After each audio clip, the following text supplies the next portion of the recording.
નમસ્કાર મિત્રો, હું ભરત કાતરિયા. મિત્રો, તાજેતરમાં જ અમરેલીમાં જે સફાઈ કામદારો છે એનું 3-4 દિવસથી નગરપાલિકામાં આ પગાર વધારો અને કાયમિક નોકરી કરો અથવા કોન્ટ્રાક્ટ પદ્ધતિ છે તે નાબૂદ કરો આવી માંગણીઓને લઈને છેલ્લા 4-5 દિવસથી એ લોકો ત્યાં આંદોલન કરતા હતા. અને આંદોલન કરતાં પછી કાંઈક રોડ ઉપર આવ્યા અને રોડ ઉપર આવ્યા પછી એ લોકોને ચક્કાજામ કર્યું, એટલે કે અવર જવર ના કરી શકે વાહનો. અને ત્યાં પછી મોટો કાફલો પોલીસનો પણ હતો. પણ મને મિત્રો એક વાત નવાઈ લાગી કે જ્યારે આંદોલન કરતા હતા પછી એમાં એવું લાગ્યું પોલીસને કે આ લોકો સમજમ નથી, એટલે એની અટકાયત કરવામાં આવે, એટલે પોલીસવાળાને પકડીને ડબ્બે પૂરવા દે. જેવા ડબ્બે પૂરવામાં થયા એટલે એ લોકોએ જય ભીમના નારા લગાડ્યા. સારી વાત કહેવાય. જય ભીમ કર્યું એટલે પોલીસવાળાને તરત છોડી દીધા, મૂકી દીધા. હવે તમે વિચાર કરો, આ જય ભીમ શબ્દમાં કેવડી તાકાત છે, એટલે પોલીસે એને અરેસ્ટ ન કર્યા, અંજાવા દીધા. પણ જ્યારે મારા 200થી પણ વધારે વાલ્મીકી સમાજના મિત્રો છે, આજની તારીખમાં મેં કોઈ દીનું સ્ટેટસ નથી જોયું જય ભીમનું, કોઈ દી બાબા સાહેબનો ફોટો નથી જોયો.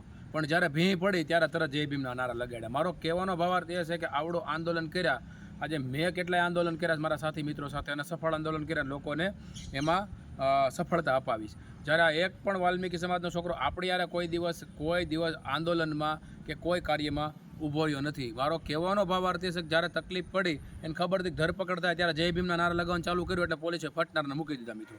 અને એ મેં વિડીયો 2 થી 3 વાર જોયો એટલે મને અંદર ખાને દાંત પણ ચડતા હતા કે જ્યારે ભીં પડે ત્યારે જય ભીમના નારા લગાડવાના, તકલીફ હોય ત્યારે. બાકી આંદોલન થાય, કોઈ સમાજ ઉપર અત્યાચાર થાય ત્યારે નહીં આવવાનું.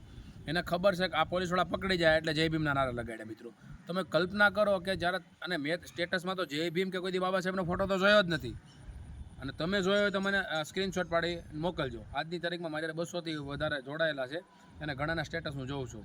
પણ જ્યારે તકલીફ થઈ ત્યારે જય ભીમના નારા લગાડવાનું ચાલુ કર્યું, પોલીસવાળાને પકડાય નથી મિત્રો. અને આ વિડીયો મારી પાસે છે, એ વિડીયો તમે જોઈ અને પછી તમે નક્કી કરજો. જય ભારત.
नहीं चलेगी